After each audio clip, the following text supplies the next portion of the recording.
We checked into what we can only call a prostitute hotel. It was the cheapest one we could find. It was like $9 or something for all three of us to share a tiny room, and it was great. We endured all the noises of the night and day. It was good. And then we went over to the Suzuki shop and started taking my bike apart. Taking my spark plug out. I'm about to see how blown my engine is.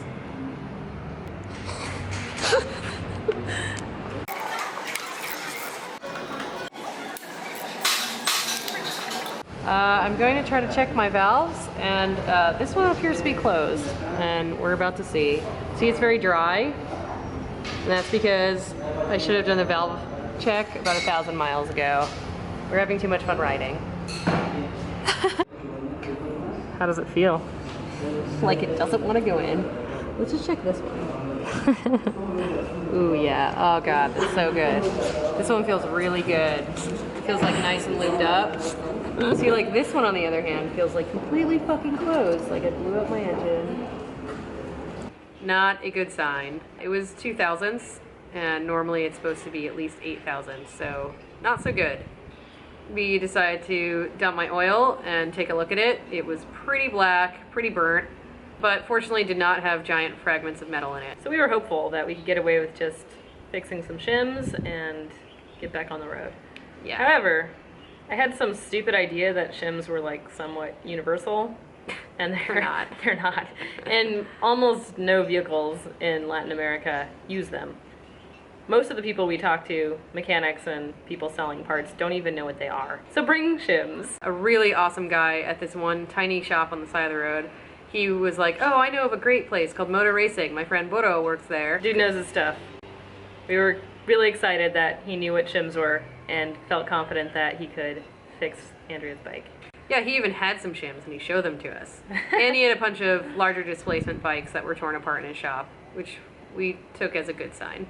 We brought my bike in and Bodo started taking it apart and checking out why there was no oil in the top of the motor. He thought it might be the bomba de aceite, or the oil pump, and eventually realized it was that the oil check valve was broken. It just randomly destroyed itself in my motor. En 1000 motos, una y te tocó a ti. No tengo suerte. Exactamente. Pero tenés demasiada porque si no se había acabado de dañar todo. Pues ahí eso se puede arreglar. Esto se llama un check. O sea, él empuja, sube el aceite y cuando descarga, sella. Entonces, aquí entra el aceite. Sí. Entonces, se tapó esto. Al taparse, se quedó sin lubricación.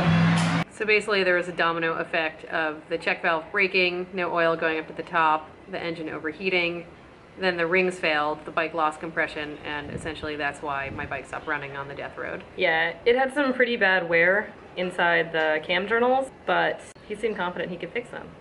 Yeah, we did a lot of waiting in Popayan. Luckily we had a really nice time waiting around Popayan. We stayed in the house of Lorena and Federico, who are two couch surfers that were nice enough to let us stay there for like a week and a half or something.